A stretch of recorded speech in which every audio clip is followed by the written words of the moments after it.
আসসালামু আলাইকুম ওয়া রাহমাতুল্লাহি ওয়া বারাকাতুহু।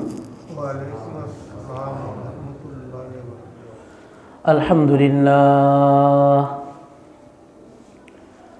আলহামদুলিল্লাহি নাহমাদুহু ওয়া নাস্তাঈনুহু ওয়া নাস্তাগফিরুহু ওয়া নু'মিনু বিহি ওয়া নাতাওয়াক্কালু আলাইহি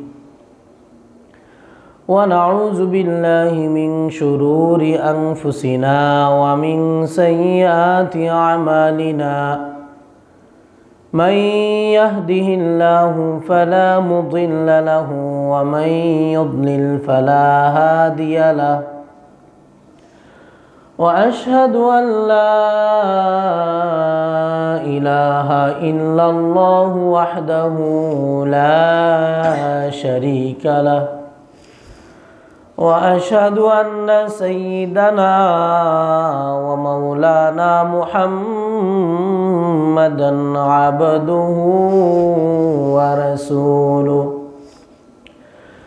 الذي نزل الفرقان عليه ليكون للعالمين نذيرا وداعيا إلى الله بإذنه وسراجا منيرا أما بعد فقد قال الله سبحانه وتعالى في كلامه المجيد والفرقانه الحميد أعوذ بالله من الشيطان الرجيم بسم الله الرحمن الرحيم حاميم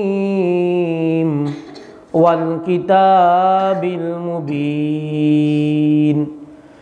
إنا أنزلناه في ليلة مباركة إنا كنا منذرين فيها يفرق كل أمر حكيم وقال رسول الله صلى الله عليه وسلم إن الله يطلع في ليلة النصف من شعبان فيغفر لجميع خلقه إلا لمشرك أو مشاهد وقال رسول الله صلى الله عليه وسلم إذا كانت ليلة النصف من شعبان فقوموا ليلها وصوموا نهارها أو كما قال النبي عليه الصلاة والسلام إن الله وملائكته يصلون على النبي يا أيها الذين آمنوا صلوا عليه وسلموا تسليما اللهم صل على سيدنا مولانا محمد وعلى آل سيدنا مولانا محمد اللهم صل على سيدنا مولانا محمد وعلى آل سيدنا مولانا محمد بلغ العلا بكماله كشف الدجى بجماله حسنت جميع خصاله صلوا عليه وآله بلغ العلا بكماله كشف الدجى بجماله حسنت جميع خصاله صلوا عليه وآله আলহামদুলিল্লাহ।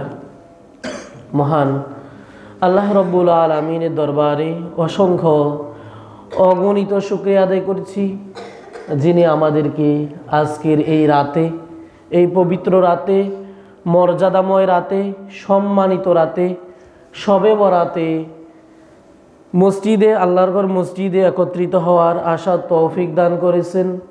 ঈশার নামাজের পরে কোরআন ও হাদিসের আলোচনায় বসার তৌফিক দান করেছেন।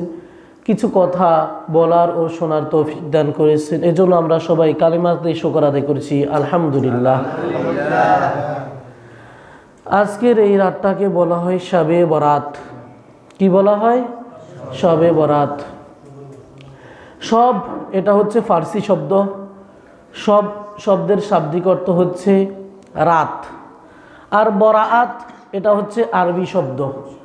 বারাআত শব্দের অর্থ হচ্ছে মুক্তি, অর্থাৎ ফার্সি এবং আরবি সমন্বয়ে একটা আলাদা একটা শব্দ গঠিত হয়েছে, যেটাকে লাইলাতুল বরাআত বলা হয়। মানে হচ্ছে মুক্তির রজনী। কিসের রজনী? মুক্তির রজনী। এই রাত্রে আল্লাহ তাআলা তার গুনাহগার বান্দাদেরকে মাফ করে দেন, সুবহানাল্লাহ বিহামদি। এই রাতের অনেকগুলো নাম আছে। হাদিসের ভাষায় বলা হয় লাইলাতান নিসফি মিন শাবান, মানে হচ্ছে শাবানের মধ্য রজনী। শাবানের 14 তারিখ দিবাগত রাত মধ্য শাবান বলা হয়। শাবানের 15তম তারিখের রাত্র বলা হয়। যেটাই বলা হোক না কেন, তবে এই রাতের ফজিলত এটা একদম সত্য, সহিহ হাদিস দ্বারা বর্ণিত, সুবহানাল্লাহ বিহামদি। একটা সহিহ হাদিস রয়েছে। এই হাদিসটা রাসূলুল্লাহ সাল্লাল্লাহু আলাইহি সাল্লামের সাহাবীদের মধ্য থেকে 8 জন সাহাবী থেকে বর্ণিত। কয়জন সাহাবী থেকে বর্ণিত হাদিস? এটা মনে রাখবেন। আপনারা যারা বয়োবৃদ্ধ আছেন তারা তো আল্লাহ যতদিন হায়াত রাখছে ততদিন আছেন, এটা মনে রাখবেন। যারা যুবক শ্রেণীর লোকেরা আছে, যুবক ভাইরা আছে, তরুণ ভাইরা আছো, তোমরাও এটা মনে রাখবা। এটা মনে রাখতে হবে রাসূলুল্লাহ সাল্লাল্লাহু আলাইহি সাল্লামের 8 জন সাহাবী থেকে শবে বরাতের ফজিলত বর্ণিত আছে। কয়জন সাহাবী থেকে? 8 জন সাহাবী থেকে। আমার মতো এরকম টুপিওয়ালা, দাড়িওয়ালা হুজুরও আসে আপনাদেরকে বলবো শবে বরাত বেদাত। কি কইব শবে বরাত কি বেদাত বলবে।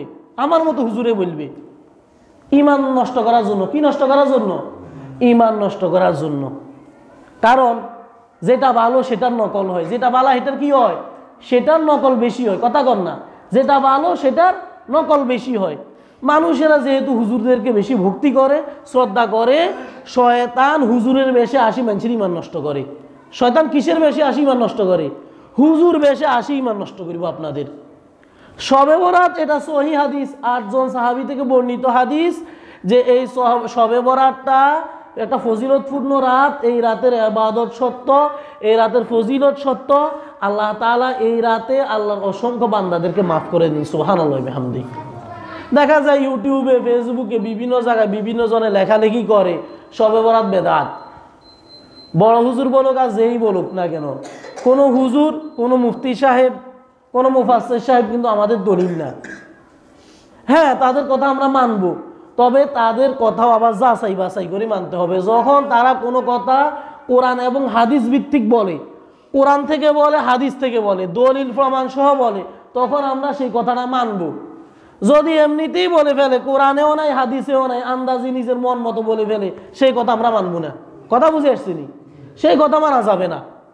দেখা গেছে অনেকে বলে এটা বেদাত, এটা হাদিসে নাই বা এরকম, অথচ টনটনে অনেকগুলো হাদিস আছে। আর রাসূলুল্লাহ সাল্লাল্লাহু আলাইহি ওয়াসাল্লাম যদি শবে বরাত নিষিদ্ধ হতো, এটা যদি পালনীয় না হতো, এটা যদি খারাপ কিছু হতো, তাহলে অবশ্যই আল্লাহ কোরআনে নিষেধ করতেন এবং রাসূল হাদিসেও নিষেধ করে দিতেন যে তোমরা শবে বরাতে ইবাদত করিও না, রাত্র জাগরণ করিও না, নামাজ আদায় করিও না, এরকমটা রাসূল নিষেধ করতেন।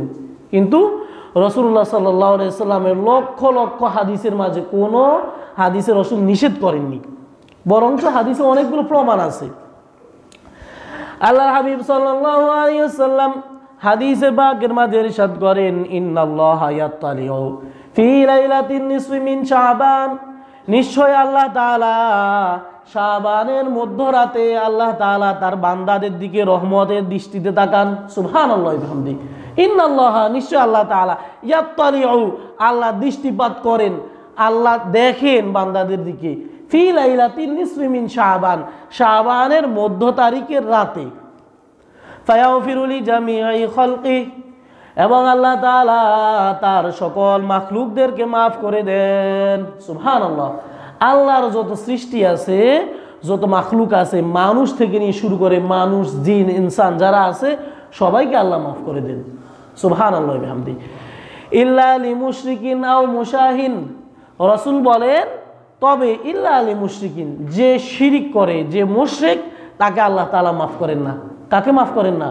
যে শিরিক করে, আল্লাহর সাথে সমকক্ষ স্থির করে, আল্লাহ সমান কাউকে মনে করে, যে তাকে আল্লাহ মাফ করেন না। আও মুশাহিন, এবং যে ব্যক্তি হিংসা করে, যে বিদ্বেষ করে। তাহলে এই হাদিস দ্বারা বোঝা গেল আল্লাহ তাআলা সবাইকে মাফ করে, সাধারণ ঘোষণা সবার জন্য আছে। শুধু দুই শ্রেণীর লোককে আল্লাহ তাআলা মাফ করবেন না এই রাতে। এক শ্রেণী হচ্ছে মুশরিক। এক শ্রেণী কি? মুশরিক, যারা শিরক করে, আল্লাহর সাথে সমান স্থির করে কাউকে, আল্লাহ সমকক্ষ মনে করে কাউকে। কোনো মানুষ, কোনো গাছ পালা, তরুলতা, জীবজন্তু, যে কাউকে আল্লাহ সমান মনে করে, যদি এরকম মনে করে থাকে, সেটা হচ্ছে শিরিক। যারা মুশরিক শিরিক করে তাদেরকে আল্লাহ মাফ করবেন না। এরপর হচ্ছে যারা বিদ্বেষ করে, হিংসা করে। এবার বুঝার বিষয় হচ্ছে হিংসা কাকে বলে, হিংসা জিনিসটা কি। হিংসা কাউকে কোনো কিছু না দেওয়া, এটা হিংসা না। কাউকে কোনো কিছু না দেওয়া, এটা কি না? এটা হিংসা না। আপনার জিনিস, আপনার খাবারের বস্তু আপনি যদি কাউকে দান করেন সওয়াব পাবেন। কি পাবেন? সওয়াব পাবেন। কিন্তু যদি না দান করেন কোনো সমস্যা নাই, কোনো কি নাই। আপনাকে দিতে বলছে আল্লাহ তাআলা আপনার পরিবার পরিজনকে, আপনি আপনার মা বাবাকে খাওয়াবেন, স্ত্রী ছেলে মেয়েকে খাওয়াবেন, পাড়া প্রতিবেশীকে দিবেন, ঠিক আছে। যদি না দেন সমস্যা নেই। হিংসা বলা হয় কারো থেকে এরকম মনে করা, কারো এটা ধারণা করা, কারো কোনো নেয়ামত দেখলে, কোনো ভালো কিছু দেখলে নিজের মাঝে খারাপ, নিজের অন্তরে কষ্ট পাওয়া, মানে কারো খুশিতে আপনি অখুশি হওয়া, কারো ভালো কিছু দেখলে নিজের কাছে খারাপ লাগা। কারো টাকা হয়েছে, কারো জায়গা জমি আছে, বা কেউ সুখে শান্তিতে আছে, কিন্তু এটা দেখার পরে যখন আপনার অন্তরে জ্বালা পোড়ানোর সৃষ্টি হবে, এটাকে বলা হয় হিংসা। হিংসা কিন্তু দেখা যায় না। হিংসা কি করা যায় না? হিংসা দেখা যায় না। এটা হচ্ছে অন্তরের বিষয়, এটা মনের একটা রোগ। হিংসা, অহংকার, লোভ, লালসা এগুলা সরাসরি দেখা যায় না, তবে কিছু কাজে কারবারে বোঝা যায় যে এ লোকটা হিংসুটে, এ লোকটা মানুষের কিছু দেখলে তার কাছে খারাপ লাগে। তাহলে হিংসা বলা হয় অন্যের ভালো দেখলে নিজের কাছে খারাপ লাগা, এটা হচ্ছে হিংসা। মনে মনে এটা কামনা করা যে তার এই নিয়ামতটা চলে যাক, মনে মনে এটা ধারণা করে বা এটা চায়, কামনা করে যে সে অসুখী হোক, সে অকল্যাণ, তার অকল্যাণ হোক, সে বিপদগামী হোক। কোনো মুসলমানের খারাপই চাওয়াটাই হচ্ছে হিংসা। আল্লাহ তাআলা আমাদেরকে হিংসা থেকে হেফাজত করেন, সবাই বলি আমিন। তাহলে এই রাতের সাধারণ ঘোষণা আল্লাহ তাআলা সবার জন্য রেখেছেন। সুবহানাল্লাহ বিহামদি। আপনি যদি এই রাতে ইবাদত বেশি করেন তাহলে তো আলহামদুলিল্লাহ, যদি নাও করতে পারেন ইবাদত, শুধু এশারের নামাজটা আপনি জামাতের সাথে আদায় করেছেন, এরপরে ফজরের নামাজ আপনি জামাতের সাথে আদায় করেছেন মসজিদে এসে, তাহলে আলহামদুলিল্লাহ। ইনশাআল্লাহ আল্লাহ চাহে তো আল্লাহ তাআলা আপনাকে এই রাতের যত ফজিলত আছে সবগুলো দিয়ে দিবেন। সুবহানাল্লাহ বিহামদি। আরেকটা বিষয় আমাদেরকে মনে রাখতে হবে, শবে বরাত, লাইলাতুল বারাত, যেটা এই রাতের ইবাদত হচ্ছে নফল। এই রাতের ইবাদত কি? এটা হচ্ছে নফল ইবাদত। মানে নফল শব্দের শাব্দিক অর্থ হচ্ছে অতিরিক্ত, বাড়তি, বোনাস। আপনি যদি মৌলিক কাজগুলা করেন তাহলে আপনি এই বোনাসটা পাবেন। আপনি যদি বেতনের কাজে যদি না করেন তাহলে বোনাস কিভাবে পাবেন? আগে তো বেতন, আগে কি? বেতন, তারপরে হচ্ছে বোনাস। বেতনের কাজ তো করতে হবে। এখন যে লোকটা 5 ওয়াক্ত নামাজ পড়ে, ফরজ ইবাদতগুলো করে, সে যদি লাইলাতুল বারাতে, শবে বরাতে ইবাদত করে, তাহলে সেই লোকটা শবে বরাতের বরকতগুলো পাবে। সুবহানাল্লাহ বিহামদি। কিন্তু যে ফজরের ইবাদতগুলো, যেগুলো ফরজ, সেগুলো আদায় করে না, ফজরের নামাজ পড়ে না, জোহর, আসর, মাগরিব, এশা এগুলো পড়ে না, গুনাহ থেকে দূরে থাকে না, কবিরা গুনাহ থেকে, এগুলা থেকে যদি দূরে না থাকে, ফরজ ইবাদতগুলো যদি না করে, তাহলে তার এই শবে বরাত কোনো কাজে আসবে না।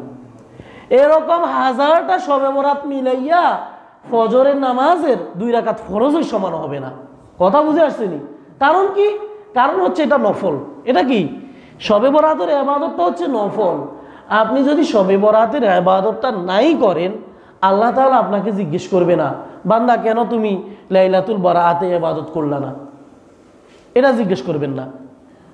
কিন্তু আপনি যদি ফরজ ইবাদতগুলো, 5 ওয়াক্ত নামাজ, এরপরে আরও যত ফরজ ইবাদত রয়েছে, রমজান মাসের রোজা, এরপরে আপনি যদি হালাল খাবার না খান, হারাম থেকে দূরে না থাকেন, গুনাহ থেকে দূরে না থাকেন, তাহলে এগুলোর ব্যাপারে আল্লাহ তাআলা অবশ্যই জিজ্ঞাসাবাদ করবে।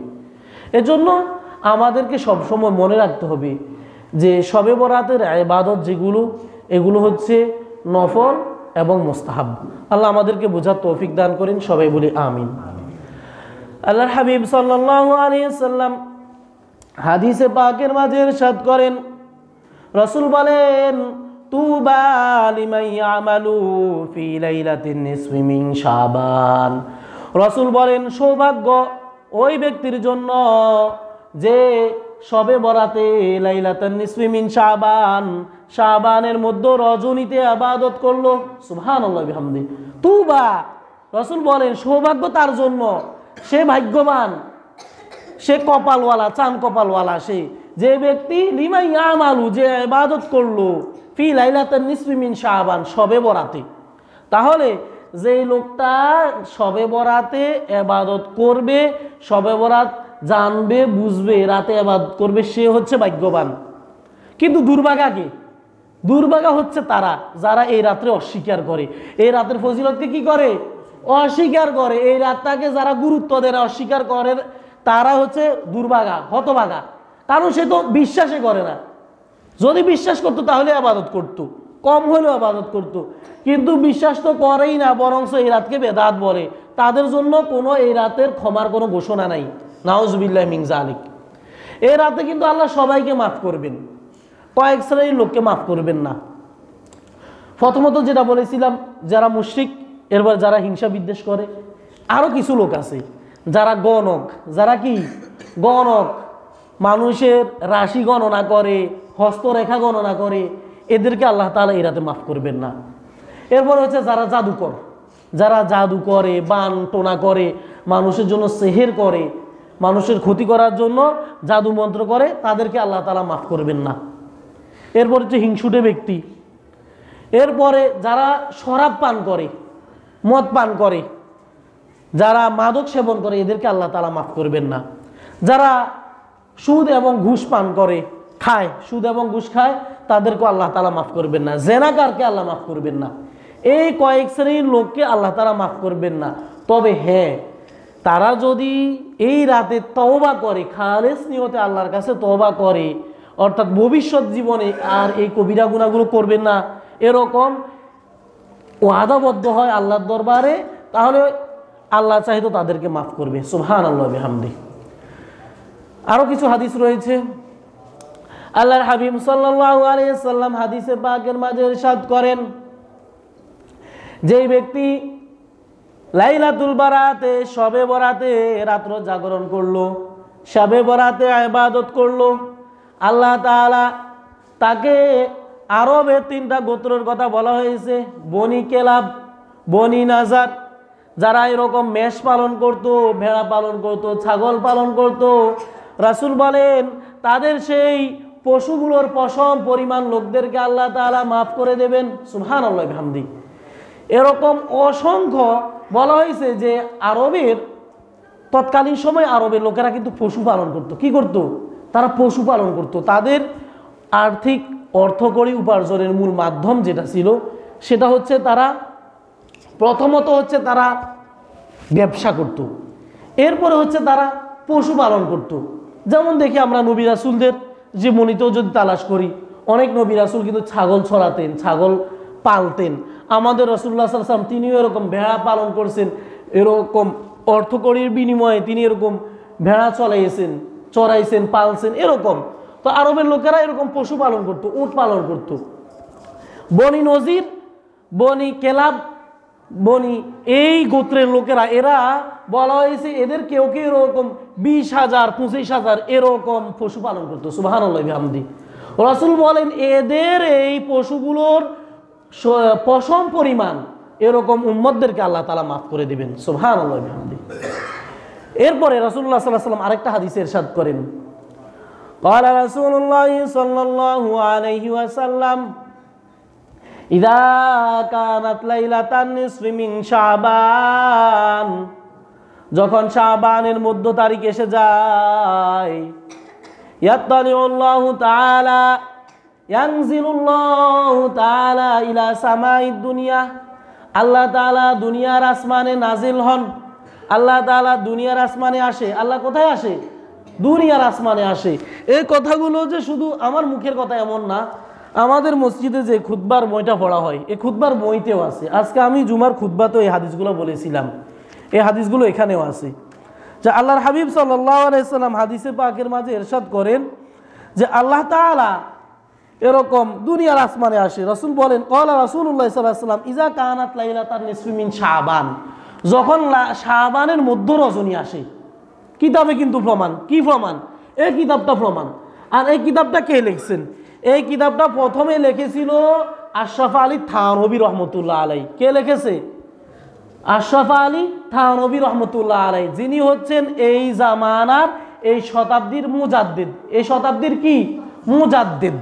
মুজাদ্দিদ বলা হয় প্রতি 100 বছর পরে একজন মুজাদ্দিদের দুনিয়াতে আগমন ঘটে। তারা ধর্মটাকে সংস্কার করে। ধর্মকে কি করে? সংস্কার করে। রাসূলুল্লাহ সাল্লাল্লাহু আলাইহি ওয়াসাল্লামের এই দিন ইসলামকে এরকম মুজাদ্দিদ যারা, তিনি হচ্ছেন মুজাদ্দিদ আশরাফ আলী থানভী রহমতুল্লাহ আলাইহি, মুজাদ্দিদে মিল্লাত, হাকিমুল উম্মাত মুজাদ্দিদে মিল্লাত শাহ আশরাফ আলী থানভী রহমতুল্লাহ আলাইহি। তিনি এই খুতবাতুল আহকাম এই কিতাবটা লিখেছে। আর এই কিতাবটার অনুবাদ করেছে খতিব উবাইদুল হক সাহেব, যিনি বাংলাদেশের জাতীয় মসজিদ বাইতুল মুকাররমের খতিব ছিলেন। তাহলে এই কিতাবে যে হাদিসগুলো, যে কথাগুলো আছে, এগুলো আমাদের নিজেদের কোনো কথা না। এই কথাগুলো হচ্ছে রাসূলুল্লাহ সাল্লাল্লাহু আলাইহি ওয়াসাল্লামের কথা। আর এই আলেমেরা এগুলো কিতাবের মাঝে লিখেছেন, এই বইয়ের মাঝে উল্লেখ করেছেন, অনুবাদ করেছেন খতিব উবাইদুল হক সাহেব। হাদিসে আল্লাহ রাসূল সাল্লাল্লাহু আলাইহি ওয়াসাল্লাম বলেন, ইযা কানাত লাইলাতুন নিসফি মিন শাবান ফাকুমু লাইলাহা ওয়া সুমু নাহারাহা। রাসূল বলেন, যখন শাবানের মধ্য তারিখের রাত এসে যায়, কুমু লাইলাহা, তোমরা রাত্র জাগরণ করে ইবাদত করো। তোমরা কি করো? রাত্র জাগরণ থেকে ইবাদত করো। কুমু, রাসূল বলেছেন কুমু, তোমরা দাঁড়াও। দাঁড়াও মানে দাঁড়িয়ে দাঁড়িয়ে নামাজ আদায় করো। লাইলাহা, এই শবে বরাতে, এই বরকতময় রাতে। ওয়াসুমু নাহারাহা, ওয়াসুমু ইয়াউমাহা, এখানে ইয়াউমাহা শব্দটা এসেছে।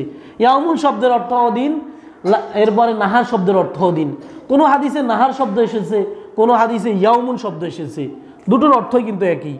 রাসূল বলেছেন ওয়াসুমু ইয়াউমাহা, এবং তোমরা শবে বরাতের পরে যে দিনটা আসে অর্থাৎ 15 তারিখের দিন, এই দিনে তোমরা রোজা রাখো। সুবহানাল্লাহি ওয়া বিহামদিহি। তাহলে এই রাতের দুটো আমল আমরা এখানে পেয়েছি শবে বরাতের। একটা হচ্ছে রাত্র জাগরণ করে ইবাদত করা, নামাজ আদায় করা। কি করা? নামাজ আদায় করা এই রাত্রে। হাদিসের আলোকে আমরা নামাজের ব্যাপারে কিছু বলে ফেলি। এই রাত্রে নামাজের সংখ্যার ব্যাপারে আলাদা কোনো বৈশিষ্ট্য নাই যে এত রাকাত নামাজ আদায় করতে হবে, 20 রাকাত বা 40 রাকাত বা 50 রাকাত এরকম আদায় করতে হবে, এরকম কোনো বর্ণনা নেই, সহিহ বর্ণনা নেই। তবে নামাজ আপনি আদায় করতে পারবেন, যত রাকাত ইচ্ছা তত রাকাত আপনি আদায় করতে পারবেন। আপনি যদি চান 10 রাকাত আদায় করলেন, যদি চান 20 রাকাত, যদি চান আরও বেশি। যত বেশি নামাজ আদায় করবেন তত সওয়াব, যত বেশি নামাজ পড়বেন তত কি? ততই সওয়াব হবে। তবে এই নফল নামাজগুলো 2 রাকাত বিশিষ্ট হবে। কয় রাকাত বিশিষ্ট? যত রকমের নফল নামাজ আছে সবগুলো হচ্ছে 2 রাকাত বিশিষ্ট।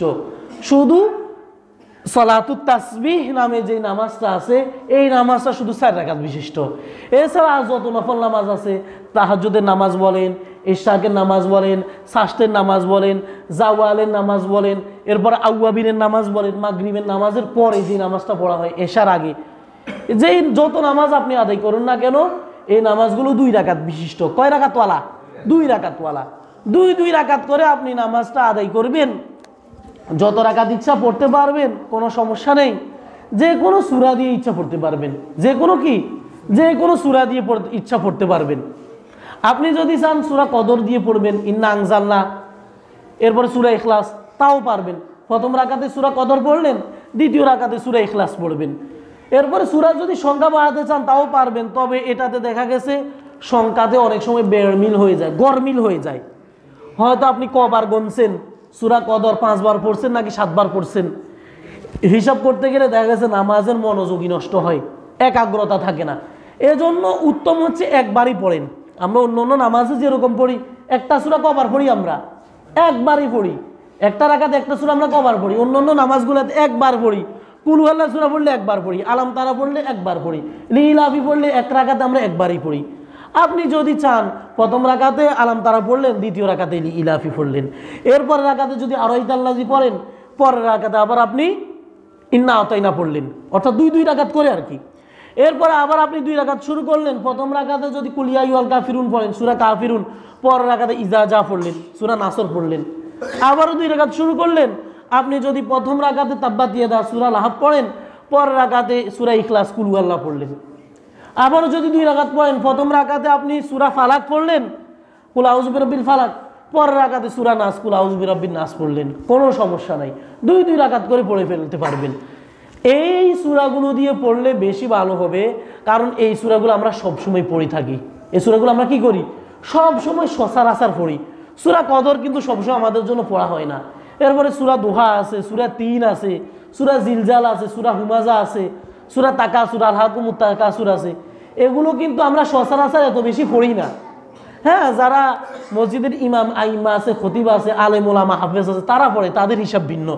কিন্তু আমরা সর্বসাধারণ যারা আছি, আমরা তো সাধারণত কুল হুয়াল্লাহ সূরা পড়ি, ইন্না আতাইনা পড়ি, আরাইতাল্লাযী পড়ি, ফালাক এবং নাস পড়ি। আমাদের জন্য উচিত হচ্ছে এই সূরাগুলো দিয়ে পড়া। এই সূরাগুলো দিয়ে যদি আমরা 2 রাকাত করে নামাজ পড়ি, তাহলে ইনশাআল্লাহ আমাদের নামাজ হয়ে যাবে। সুবহানাল্লাহি ওয়া বিহামদিহি। তাহলে শবে বরাতের নির্দিষ্ট কোনো নামাজ নাই, শবে বরাতের নির্দিষ্ট কোনো কি নাই যে এত রাকাত পড়তে হবে, 40 রাকাত 50 রাকাত, এরকম কোনো নির্ধারিত নাই। রমজানে আছে, রমজানে তারাবির নামাজ কয় রাকাত পড়তে হবে, 20 রাকাত, কথা কন না। রমজানে তারাবির কিন্তু নির্ধারণ আছে যে 20 রাকাত নামাজ পড়তে হবে, এটা রাসূলের হাদিস। 8 রাকাত পড়ি, 12 রাকাত পড়ি, মসজিদে তো বাইরে যাবে, এটার কোনো সিস্টেম নাই। হ্যাঁ, আপনি যদি অপারগ হন, আপনি 10 রাকাত 12 রাকাত পড়ছেন, অসুস্থ মাযুর মানুষ করতে পারতেছেন না, পা ব্যথা করতেছে, 12-14 রাকাত পড়ছেন, আপনি চলে যান, সেটা আপনার হিসাব, সেটা ভিন্ন। কিন্তু ঢালাওভাবে বলা, নিজে তো না পড়া, আবার কয় কি, কিছু মানুষ আছে বলে কয় তারাবির নামাজ 8 রাকাত, তারাবির নামাজ কি ক রাকাত কয়, 8 রাকাত কয়, অথচ তারাবির নামাজ 20 রাকাত। হযরত ওমর ফারুক রাদিয়াল্লাহু তাআলা আনহুর সময় থেকে তারাবির নামাজ 20 রাকাত চলে আসতেছে। সুবহানাল্লাহি ওয়া বিহামদিহি। আর এই সাহাবীদের ব্যাপার রাসূলুল্লাহ সাল্লাল্লাহু আলাইহি ওয়াসাল্লাম বলেছেন, আসহাবি কান নুজুম, আমার সাহাবী হইছে আকাশের তারার মতো। সুবহানাল্লাহি ওয়া বিহামদিহি। বিআইহিম ইকতাদাইতুম ইহতাদাইতুম, তাদের মধ্য থেকে যাদেরই তোমরা অনুসরণ করো তোমরা হেদায়েত পেয়ে যাবে। সুবহানাল্লাহি বিহামদিহি। সাহাবীরা যখন তাদের কোনো ভুল হয়ে যেত, তারা কি করত, কোনো গুনাহ হয়ে গেলে মনে পড়লে মাত্র রাসূলের কাছে সরাসরি চলে আসতো, আসি বলতো যে ইয়া রাসূলুল্লাহ, আমি তো এই গুনাহ করে ফেলছি, রাসূল আমি এই গুনাহ এরকম মারাত্মক অপরাধ করে ফেলছি, আমি জেনা করে ফেলছি। এক সাহাবীর ব্যাপার বলা হয়েছে, তিনি জেনা করে আসছে, রাসূলকে বলতেছি ইয়া রাসূলুল্লাহ, আমি তো এরকম মারাত্মক অপরাধ করে ফেলছি। রাসূলের সামনে আসতেছে, রাসূল এদিকে মুখ ফিরাই ফেলে, আবার এদিকে যাই বসছে, আবার এদিকে মুখ ফিরাই ফেলে, যেদিকে আবার সামনে আসি বসছে, রাসূল আবার এদিক থেকে আবার মুখ ফিরাই ফেলতেছে। এরপরে সেই লোকটা আল্লাহর কাছে তওবা করছে। সুবহানাল্লাহি বিহামদিহি। তারা এরকম, তাদের মাধ্যমে অনেক কিছু এরকম হয়েছে কাজ, তারপরে তারা ইসলামের দিকে ফিরে এসেছে। অনেকে দেখা গেছে যুদ্ধের সময় যুদ্ধ থেকে পালায়নও করছে, যার কারণে তাদেরকে কিছুদিন পর্যন্ত আবদ্ধ করে রাখা হয়েছে। এরপরে তারা আল্লাহর কাছে তওবা করেছে। সূরাতুত তওবার মধ্যে আছে এই ঘটনাটা, 11 নম্বর পারা একদম শেষের দিকে। যুদ্ধে যায় নাই, ঘরে এসে বসে রয়েছে, তারপরে তাদের বিরুদ্ধে তাদের ব্যাপারে আয়াত নাজির হয়ে গেছে।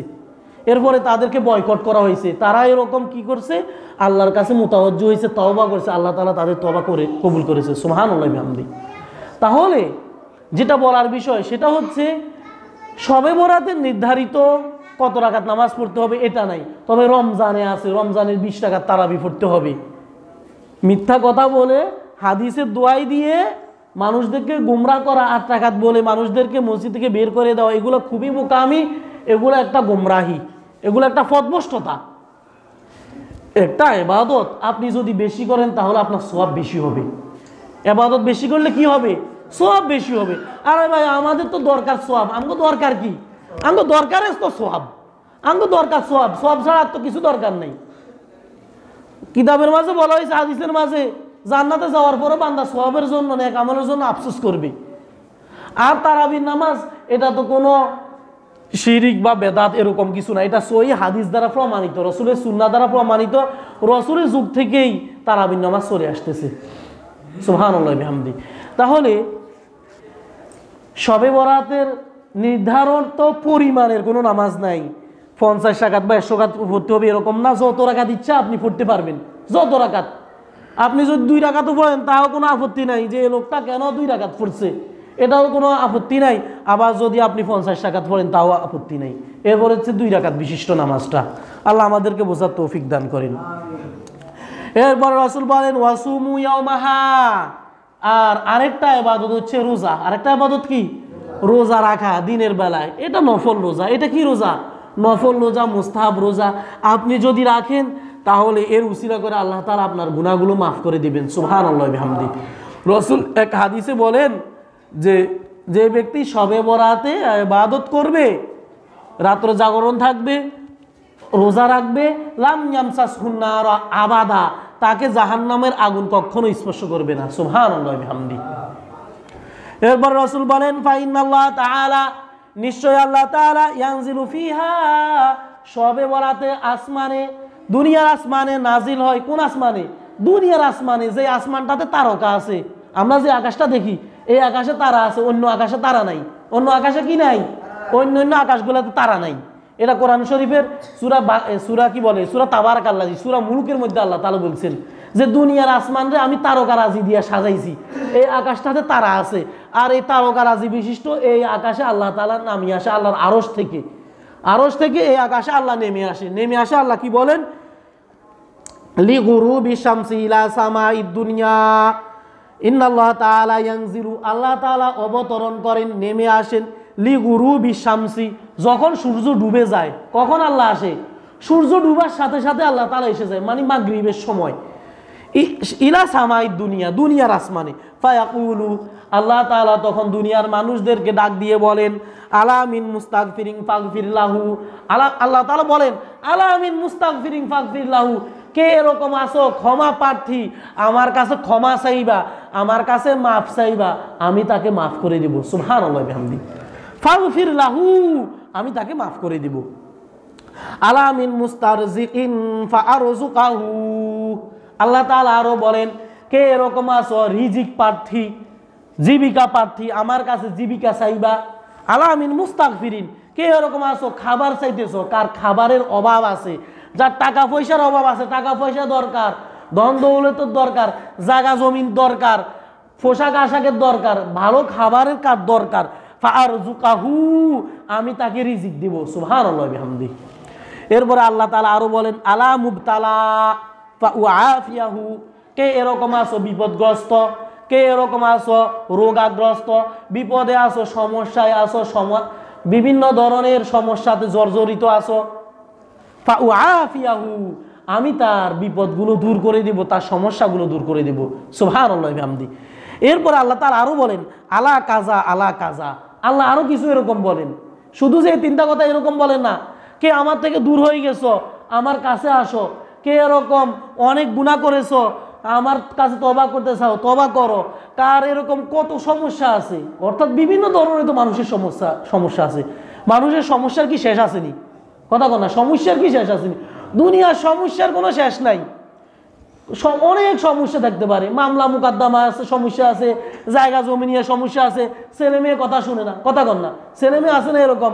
যদি দিনই শিক্ষা শিখাতে হইলে তো আলহামদুলিল্লাহ পড়ালেখা করে কোরআন হাদিস শিখে মা বাবার কথা শুনে মা বাবাকে মান্য করে। অনেকে আছে তাদের মধ্যে নৈতিক শিক্ষার অভাব, ধর্মীয় শিক্ষার অভাবের কারণে বড় হইলে ফোলাবেনের মা বাবার কথা শুনে না। দেখা গেছে এটা নিয়েও টেনশন করা লাগে, আর ফোলা কথা শুনে না, মাইয়া কথা শুনে না, এরপরে ছেলের বউ কথা শুনে না, নিজের বিবাহিত স্ত্রী সেও কথা শুনে না।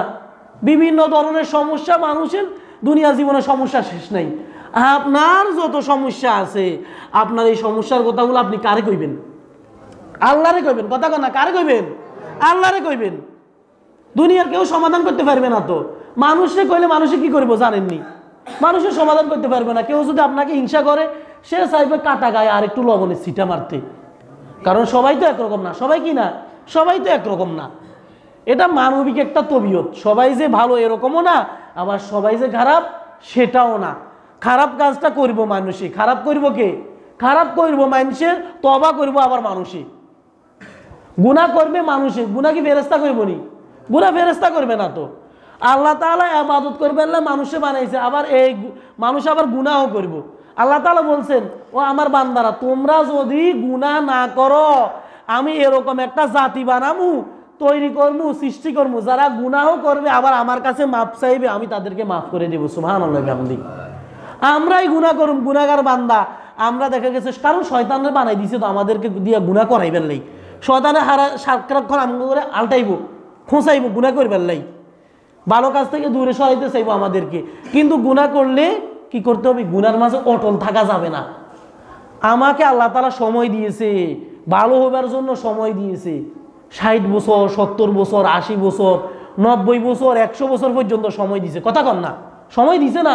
কতদিন পর্যন্ত সময়? গলার মধ্যে, হাদিসের মধ্যে বলা হয়েছে, মানুষের যখন মারা যাবে সেই সময় গলার মধ্যে একটা খটখট আওয়াজ হয়। এই আওয়াজটা হওয়ার আগ পর্যন্ত আল্লাহ তাআলা সময় দিছে। সুবহানাল্লাহ বিহামদি। আল্লাহ তাআলা ইবলিসের সাথে চ্যালেঞ্জ করে দিয়ে বলছে, আমার বান্দা মরণ যন্ত্রণার আগ পর্যন্ত যত তওবা করে, আমি বান্দার সব তওবা মাফ করে দিব। সুবহানাল্লাহ বিহামদি। সব গুনাহ মাফ করে দিব, তার সকল তওবা আমি কবুল করব। তাহলে ভালো হওয়ার জন্য আল্লাহ তাআলা পুরো জীবনটা আমাদেরকে দিয়ে দিয়েছে। যখন আমাদের গুনাহ হয়ে যাবে, আমরা আল্লাহর কাছে তওবা করব, আল্লাহর কাছে মাপ চাইব। এই রাত্রে আমরা আল্লাহর কাছে মাপ চাইব, নিজের জন্য মাপ চাইব। নিজের স্ত্রী পরিজন যদি কবরে বাসী হয়ে যায়, হ্যাঁ, মাপ চাইব। এরপর দেখা গেছে মাইকে যারা শুনতেছে মা বোনেরা, কারো স্বামী যদি মারা যায়, স্বামীর জন্য মাপ চাইবে। কারো যদি স্ত্রী মারা যায়, স্বামী তার স্ত্রীর জন্য মাপ চাইবে, গুনাহ মাপ চাইবে। কবরও জিয়ারত করতে পারবে। কি করতে পারবে? এই রাত্রে কবর জিয়ারতেরও হাদিস আছে।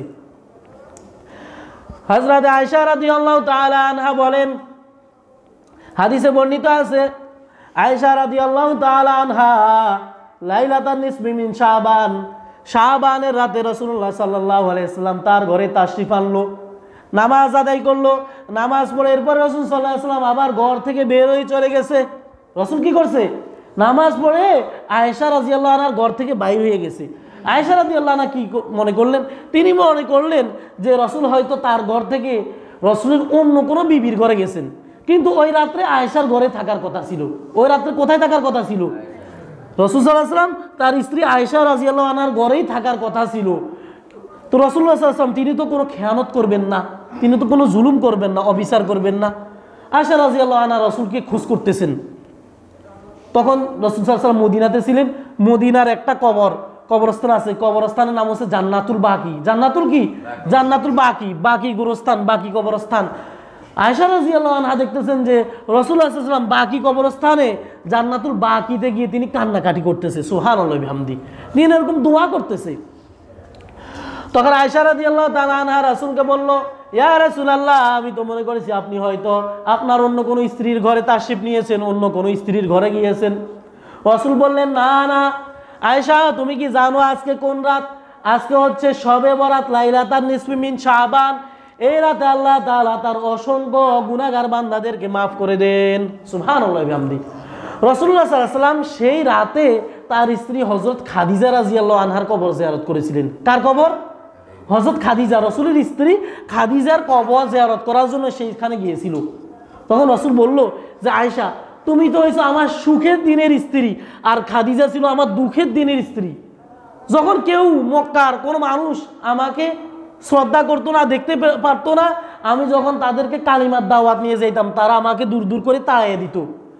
আয়েশা হযরত খাদিজা রাদিয়াল্লাহু আনহা সেই পর্বতে গারে হেরা, যেখানে রাসূলুল্লাহ সাল্লাল্লাহু আলাইহি ওয়াসাল্লাম ধ্যানমগ্ন থাকতেন, সেখানে রাসূলের জন্য এরকম খাবার নিয়ে যাইতেন, এরকম পাহাড়ের উপরে টিলার মাঝে এরকম নিয়ে যাইতেন।